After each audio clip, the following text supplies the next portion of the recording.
Quyosh nur sochgan o'sha bahor tongi hali ham esimda. Aziz bilan turmush qurganimizga endigina 1 yil bo'lgandi. Men o'zimni dunyodagi eng baxtli ayoldek his qilardim. Uning tabassumi xuddi qorong'u xonani yoritgan chiroqdek issiq va yorqin edi. Biz kichkina, eski, ammo juda shinamgina hovlida yashardik. Hovlimizda bitta o'rik daraxti bor edi. Bahorda u shunday go'zal gullardiki, butun atrofga ifori taralardi. Har tong Aziz meni yuzimdan asta o'pib uyg'otar, quloqimga shirin so'zlarni pichirlardi. Sen mening hayotimning mazmunisan, gulim. Sen uchun tog'larni talqon qilishga, osmondagi oyni olib kelishga tayyorman. Men bu so'zlarga chin dildan ishonardim. U qattiq ishlasada kechalari hech qachon charchaganini bildirmasdi. Yulduzli osmon ostida birga choy ichib, kelajagimiz haqida orzu qilardik. U menga katta uy qurib berishini, uyimiz farzandlar kulgusiga tolishini aytardi. Uning qattiq, pishiq qo'llarimni tutganda, butun dunyodagi tashvishlar unut bo'lardi. Azizning ko'zlarida men faqat mehr va cheksiz muhabbatni ko'rardim. Men uni sevardim. Butun vujudim bilan, hech qanday shubhasiz sevardim. Hayotimiz xuddi go'zal bir ertakka o'xshardi. Muhabbatimiz shunchalik kuchli ediki, hech qanday shamol uni o'chira olmasligiga ishonchim komil edi. U mening himoyachim, tayanchim, meni yagona qahramonim edi. Ammo qachon bu ertak tugab, dahshatli tush boshlanganini aniq ayta olmayman. Hammasi asta-sekin, sezdirmasdan o'zgarib bordi. Boshida Azizning ishdan kech qaytishlari boshlandi. Uning o'sha charaqlab turadigan ko'zlarida qandaydir qora, qo'rqinchli soya paydo bo'lgandi. Ishlarim ko'p, jonim, boshlig'im qiynab yubordi, derdi u ko'zlarni mendan olib qochib. Ammo ayol qalbi hech qachon aldanmaydi, men nimanidir sezardim. Tunlari uxlolmay, uy ichida u yoqdan bu yoqqa borib kelardi. Men undan nima bo'lganini, qanday muammo borligini so'rasam, u doim asabiylashib bitta gapni takrorlardi. Hammasi yaxshi bo'ladi, men o'zim hal qilaman. Sen xavotir olma, tushundingmi? Negadir o'shanda uyimizdagi o'sha issiq muhit yo'qolib borardi. O'rnini sovuq, og'ir sukunat egalladi. Keyin galati telefon qo'ng'iroqlari boshlandi. Yarim tunda telefon jiringlar, Aziz qo'rqib ketgan holda hovliga chiqib, kimgadir past ovozda qaltirab yalinardi. Men yotoqxona derazasi ortida turib, uning yig'lamsiragan ovozini eshitardim. Iltimos, aka, yana ozgina vaqt bering. Hammasini qaytaraman, uyni sotaman, barchasini to'layman, derdi u. O'shanda bildimki, bechora erim o'ta katta qarzga botgan.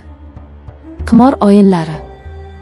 U o'zini yo'qotib, hammamizning hayotimizni tikib yuborgandi. Shunda ham men uni qo'llab-quvvatlashga harakat qildim. Men unga tasalli berdim, qo'llaridan tutib yig'ladim. Hech qisi yo'q, Aziz aka. Boshqatdan boshlaymiz, kerak bo'lsa mardikorlik qilamiz, qarzni uzamiz, dedim. U meni mahkam bag'riga bosdi. Lekin bu quchoq endi issiq emas, muzdek edi. O'sha mash'um kuz oqshomi hayotimni umrbod do'zaxga aylantirdi. Yomg'ir shivalab yog'ayotgan sovuq tun edi. Eshigimizni kimdir xuddi buzib kirmoqchidek qattiq urib taqillatdi. Azizning yuzi oqarib ketdi, qaltirab qoldi. Uning ko'zlarida haqiqiy dahshatli qo'rquvni ko'rdim. U eshikni ochganda bosahada barvasta qomatli, qop-qora kiyingan 3 ta kishi turardi. Ularning o'rtasidagi odam qimmatbaho palto kiygan, yuzida hech qanday his-tuyg'u yo'q, ko'zlari ilondek sovuq bir kishi edi. Ular uyimizga xuddi o'z uyiga kirgandek bostirib kirishdi. Loy oyoq kiyimlari bilan toza gilamlarimni bosib o'tishdi. Aziz uning oldida xuddi kaltaklangan kuchukdek boshini egib qaltirab turardi. Qarzni berish vaqti keldi, Aziz, dedi past, ammo butun vujudni muzlatadigan xirillagan ovozda. Lekin sening bir chaqang ham yo'qligini, bu xaroba uying esa allaqachon bankda garovdaligini bilaman. Men qo'rqib, oshxona burchagiga qisilib oldim. Nima bo'layotganini aqlimga sigdira olmasdim. Haligi odam xonani pastkashlarcha ko'zdan kechirib chiqdi-da, oxiri menga qaradi. Uning qarashi oddiy odamning qarashi emasdi. U xuddi qassobning semiz qo'yga qarashdek qarayotgan edi. Etim jimirlab, yuragim qafasdagi qushdek tipirchilab ketdi. Senda menga beradigan hech narsa qolmadi deyishgandi, dedi u odam sekin jilmayib. Ammo uning tishlari orasidan chiqqan bu tabassum dahshatli edi. Lekin xotining juda yosh va go'zal ekan. Men Azizga yalinib qaradim. U menga himoya izlab emas, yordam so'rab qarar edi. Uning oshi tog'larni talqon qiladigan kuchli qo'llari hozir yonboshiga tushgan erim bir so'z aytishga qo'rqib turardi. Aziz aka, nimadir deng. Ular nima deyishmoqda? Ularni haydab soling deb yiglab yubordim. Lekin Aziz menga qaramadi. U yerga tikilgancha ovozi tutilib gapirdi. Akajonim, agar rozi bo'lsangiz, qarzimning evaziga uni oling. Hamma qarzimdan voz kechasiz. Faqat meni oldirmang. Iltimos, dunyoyim axtarilib ketdi. Quloqlarim ostida qandaydir og'ir guvillash boshlandi. Havo yetmayotgandek edi. Erim, men jonimdan ortiq sevgan, ishongan odam.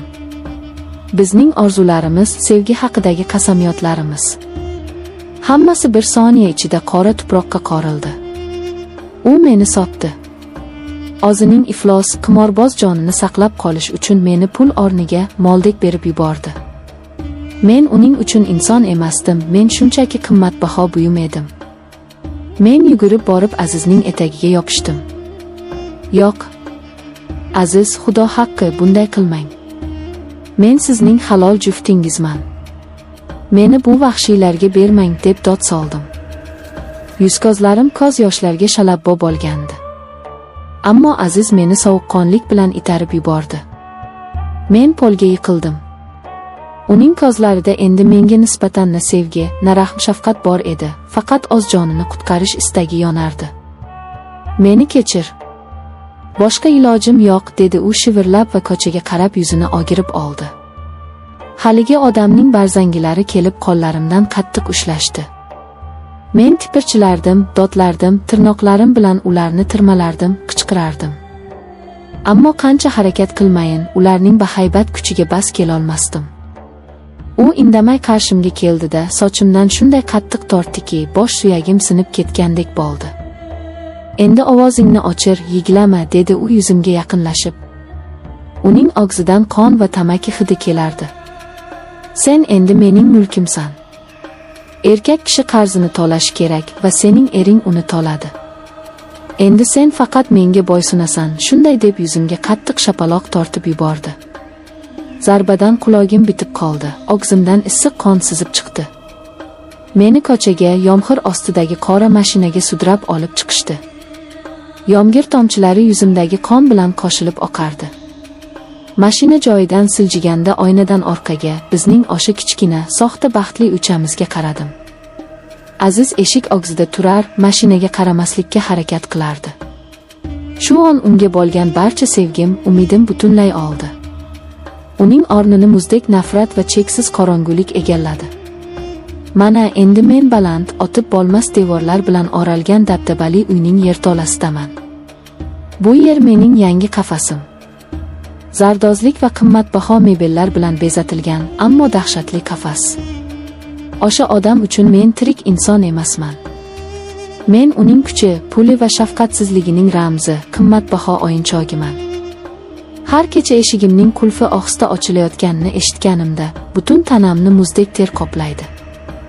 Yuragim to'xtab qolayotgandek bo'ladi. Menga qilinayotgan zulmlar, jismimdagi ko'karishlar va azoblar, bularning hammasiga chidash mumkin. Ammo eng katta og'riq, meni ich-ichimdan kemirayotgan zahar, bu xiyonatning dahshati. Men ishonch nimaligini butunlay unutdim.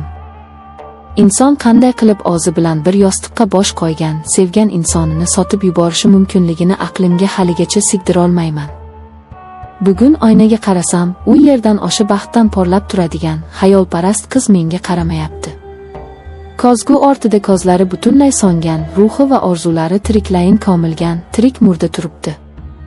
Men har kuni faqat bitta narsani, tezroq olim kelishini so'rayman. Chunki bu dahshatli ochiq ko'z bilan ko'rilayotgan tushdan uyg'onishning boshqa iloji yo'q. Aziz o'zining iflos hayotini saqlab qoldi, lekin u mening qalbimni, tirikligimni, insoniyligimni oldirdi.